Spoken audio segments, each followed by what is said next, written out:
a month. The body shop has had our car. They say, because we called them, not because they called us, they say it might be ready tomorrow. Um, we really haven't gotten many updates from the insurance company or the car place. We had to call them because our car rental insurance for the rental car we're driving runs out on the 6th of March. I believe that's next Monday. So we had to get on the body shop's ass a little bit and find out what's going on. Hopefully the car will be done before next Monday. Otherwise, we're fucking screwed. As far as the insurance company, um, at first the story was, oh yeah, everything's covered, no problem, blah, blah, blah, blah, blah. Then it morphed into a legal woman from the insurance company calling me because I was the driver. I had to give a recorded statement of what happened, and she informed me right at the beginning of the phone conversation, yeah, you guys don't have any liability insurance for people's injuries. I was like, oh, that's really nice to fucking know. Thanks for telling us that now. Because we bought a pretty much new car and you get a loan for that. So you're supposed to have full coverage, right? That's the assumption that people have. And I'm from New Jersey. And in New Jersey, I believed I learned this in high school, that you have to carry a minimum of liability insurance for other people's injuries. I believe that's the law in New Jersey. So I'm down in Florida now, the fuck up state, and the lady explained to me that, oh yeah, by law you don't have to have liability insurance for other people's injuries. So the person can come after me and my girlfriend for money for their injuries. The woman at the insurance company explained that he has fractures. Now, when the guy flipped off his bike, he got right up and walked over to the curb, and I kept asking him if he's okay. He says he's okay. But, you know, you can have injuries that you don't know about. But that's beside the point. I knew eventually this person would get a lawyer because as I was standing next to them, I even went and got their backpack for them. They asked me, can you go get my, even though there's like 10 other people around that magically came out of nowhere on the sidewalk once the accident happened. He was asking for his bag. So I walked over and I got his bag and I brought it to him. And I could tell as he was sitting there, he was thinking about the situation. I could tell by the way he was acting, and he was acting more and more like fucked up as time went on, waiting for the police to show up. And what I think he did was, I wasn't really paying attention, but I noticed when the ambulance took him, he had all this water coming off his face and everything that I hadn't noticed before. And what I think he did is he grabbed a bottle of water or something and poured it over his head. So he kind of had a bald or shaved head. And he kind of laid back on the grass. And I could tell as time was going by, he was thinking, you know, this could be a payday for me, for him. So by the time the ambulance got there, he's laying back on the grass covered in the water that I guess he poured all over himself. And there's only one logical way this accident could have happened. And I didn't tell the insurance company this. I'm going to save this for court if it ever gets there, or I'm going to save this for the lawyer when I talk to him, the guy's lawyer. Because both me and my girlfriend, we were at a dead stop facing oncoming traffic, and there was no traffic. We both looked. There was nothing. No lights, nothing. So the only way this accident could have happened is the motherfucker was flying down Federal Highway on a fucking bike built for speed, a racing type Japanese or Italian style bike. I drive a lot, and there's all kinds of motorcycles down here. And I could probably count on one hand where a motorcycle was doing the speed limit on open road that I've seen that.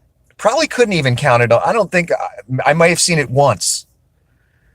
My point is, if you were the jury on this case and I asked you this question, do you really believe at 11 o'clock at night when there's no traffic and it's just this lone motorcyclist on the road on a speed bike, a bike built for speed, not a Harley, do you think they'd be going 45 miles an hour?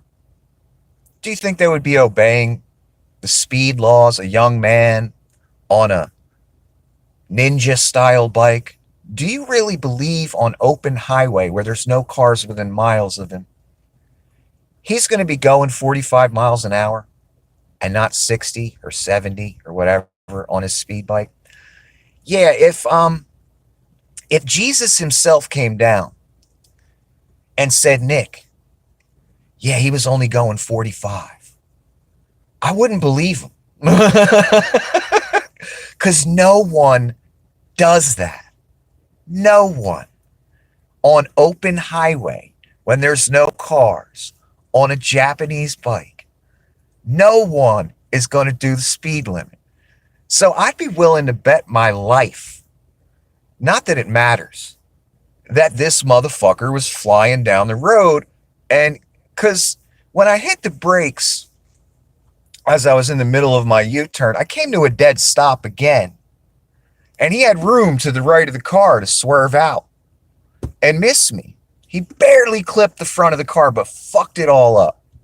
Probably because he was going 70 and not 45. The only way to prove that, though, is to get the bike, analyze the computer system, and see what registers as speed. Now, he could have gotten rid of the bike by now. I kind of have a feeling, I think I'd be willing to bet my life as well, that he got rid of the bike and it's in a junkyard all smashed up right now, because he doesn't want everyone to know that he's going 70 and he couldn't swerve out of the way in time. My point is, now this motherfucker's going to come after us. And the lawyer's in for a rude fucking awakening because we don't own anything. The bank owns the car. We don't have stocks. We don't have bonds. We don't have thousands of dollars in cash sitting in accounts. So if the lawyer thinks, and this gentleman on the bike thinks, that this is going to be some payday for them,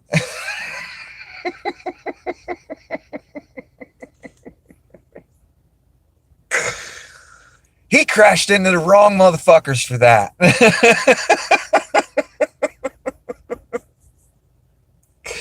And it's not funny, but I just know how people think. They get in an accident where they're either partially or totally negligent, and they think it's going to turn into some payday for them. Problem is, by law, we didn't have to carry liability insurance. Now, when we took the policy out, they didn't explain that to us. They didn't say, hey, yeah, you got this new car, you got a loan for it. Yeah, in Florida, you don't need liability insurance for someone else's injuries. If they would have explained that to us in the beginning, then maybe we would have said, you know what? We'd like to carry, maybe 50,000 worth, 25,000 worth of liability insurance in case someone gets hurt in an accident that we're involved in. But they didn't tell us that because they don't want to tell you that, because the insurance company doesn't want to be liable for someone else's injuries when you get in a fucking accident. Again, I'm from New Jersey. I'm pretty sure by law you have to have liability for someone else's injuries. I believe the minimum amount is either 15,000 or 25,000. If I'm remembering correctly, it was many years ago I was taught this. But here in the free state of Florida, where anything fucking goes, it's the goddamn wild, wild west. There's a shooting every day. All kinds of shit.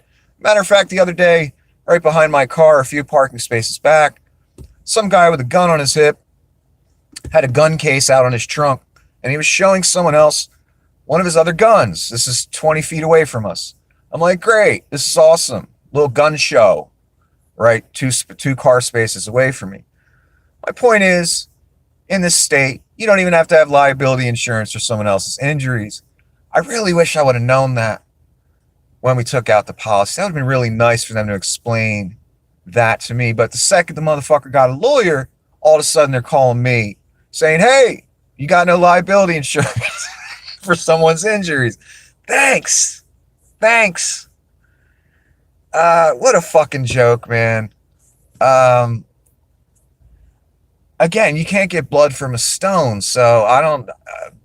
According to the legal person at the insurance company, the most likely outcome is the lawyer drops the person as a client. Why? Because there's no money in it for the lawyer.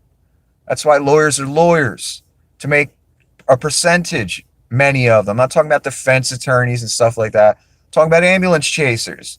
You see the ads on the side of buses and on signs on the street. You had a car accident? Call us. Now, I got hit by a car back in the day, and the police totally fucked me over in the report. But I knew it was partially at least my fault. And I could have tried to turn that into a lottery win for me. The person that was driving the car was like 80 some years old because I saw their information. I saw when their birthday was. They were old as fuck. Probably could have been a slam dunk if I just would have called a lawyer. Probably could have got a few $100,000. I don't know. Who knows? But I didn't because I didn't want to be that person. And I knew when I got hit by that car, it was at least partially my fault because I was not paying attention. And I started crossing the street when I shouldn't have because I was thinking about other dumb shit going on in my life. But I remember one thing about when the police, I'm laying on the ground bleeding profusely, by the way, and the cop's trying to figure out how he can turn this into my fault. The cop was a total dickhead. This was years ago. I remember him asking me the question, did they hit the brakes or try and slow down? I said they didn't even slow down. Not a bit, because they were old as fuck. They probably didn't even see me. They were 80 some years old. They didn't see shit, and the light was turning yellow, so they probably sped up to get through it. I could have went to court with all this, but I didn't. When I read the report, the cop said when we look at the drops of blood, we can tell he was not in the crosswalk. That's a lie. I was in the crosswalk. I know I was. I looked for my statement where the officer asked me, hey, did they hit the brakes or slow down at all? That statement was nowhere in the report at all, like I never even said it. So yeah, that was a mission by police that day to make the whole thing my fault. Again, I could have got a lawyer. I could have made a big deal about it. I probably could have got some money out of it because, whenever you hit someone walking on the street, doesn't really matter whose fault it is. The guy on the street walking is probably going to get some money out of it through the insurance company. But anyway, that's where we're at right now. Hopefully the car will be back in our possession tomorrow. And now we're going to have to deal with this lawyer. The lawyer already tried to send something to my mailing address. So God knows how long this is going to take and what they're going to try and do.